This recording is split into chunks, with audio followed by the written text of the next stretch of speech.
Gonja was the first child of Yechiel and Leah Malka.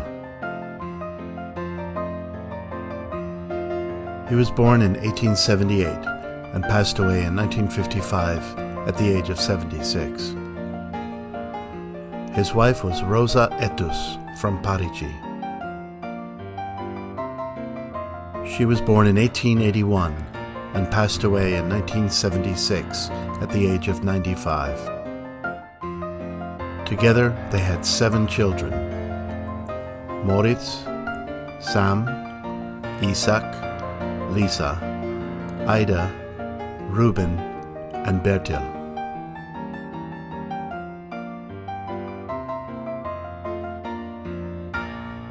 So, do you remember Gonja? Of course I do. He was a very, very nice, very good looking. But I know there is photos when I'm sitting here and Mickey here on my grandfather's arms.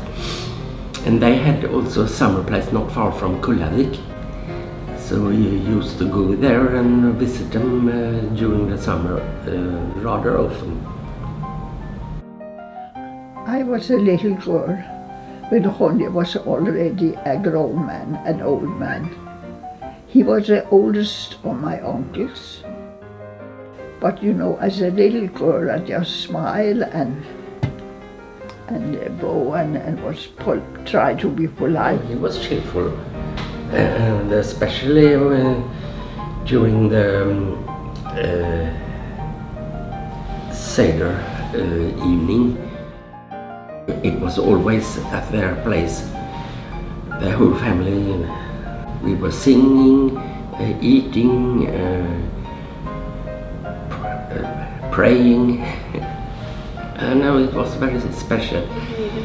And my grandfather, Orne, he liked to take me to a cafe when I was little, 8, 9 years old, when I had a pommac. That's a Swedish sweet water drink and a cake. And then my grandfather met one of his friends. So he said, "This is my granddaughter Margit from Copenhagen." And I said, "Good day" in Danish. So my grandfather looked at me and he said, "You're not polite. You have to go down and do like this in the old days." And I said, "We don't do that in Denmark."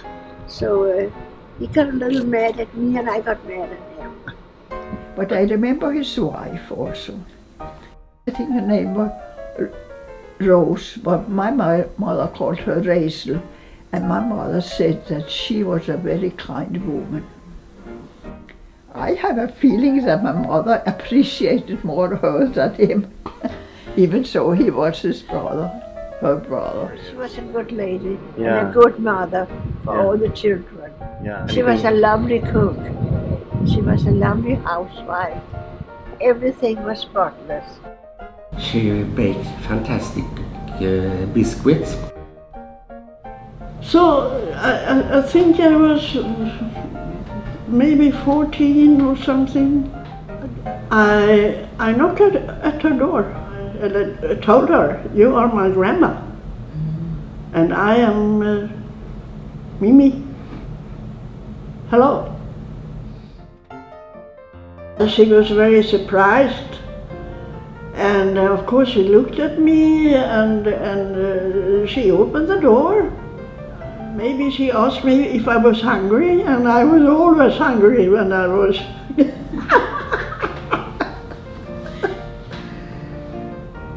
And then we start our relations. What was her personality like? What kind of a woman was she? She was very old, Yeah. all the time. Yeah.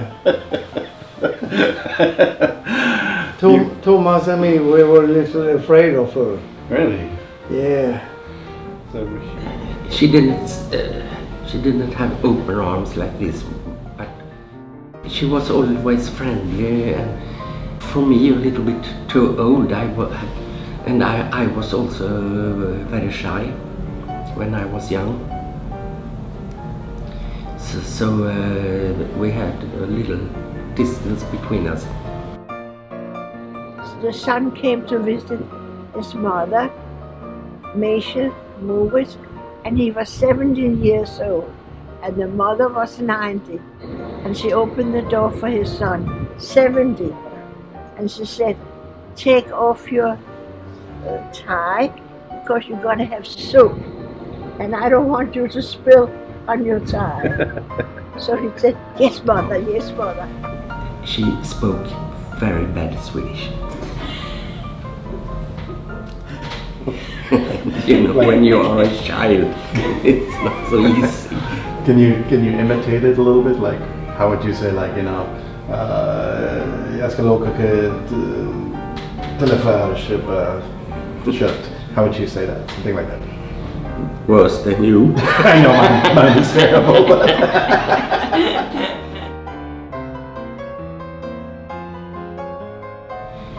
He came from Russia to Copenhagen, and probably the money was finito. So he went to the Jewish community, and then they sent him to Gothenburg. And the Jewish community in Gothenburg said, we can't help you, but we know there are lots of tailors in Alingsås, so why don't you try there? So he did, and he got a job the first day he arrived in Alingsås. So he wrote to his brothers and said, come to Sweden, this is the paradise. He worked in a small tailor shop, and my father was born there, 1907. And then they moved to Uddevalla, and there was a big company, was called Svartman and Nordström, Schwartzman and Nordström, Jewish company who was producing clothes, and he was the boss for the tailors. But he was a tailor, right? Yes. And I think he had a shop. Yes, he had a Petterssons skrädderi. Why was it called Petterssons? It's easier to be called Pettersson than Garellick. It started at Drottninggatan in the same block. The shop I remember it was at Östermalmsgatan, where the parking house now is. It was Bernard who bought the company, and it was called Petterssons skrädderi. But Bernard wasn't married, and he and Ronje worked together, but Bernard, he saw that it wasn't possible to feed two families. So he left his part to Ronje. I think he was rather successful, not like Solomon and Nachman. He made good business in this tailor shop, and he met Swedish people on the street, and they said, "Hello, Herr Pettersson. Hello, Mr. Pettersson." And then he always said, "Now I'm Swedish."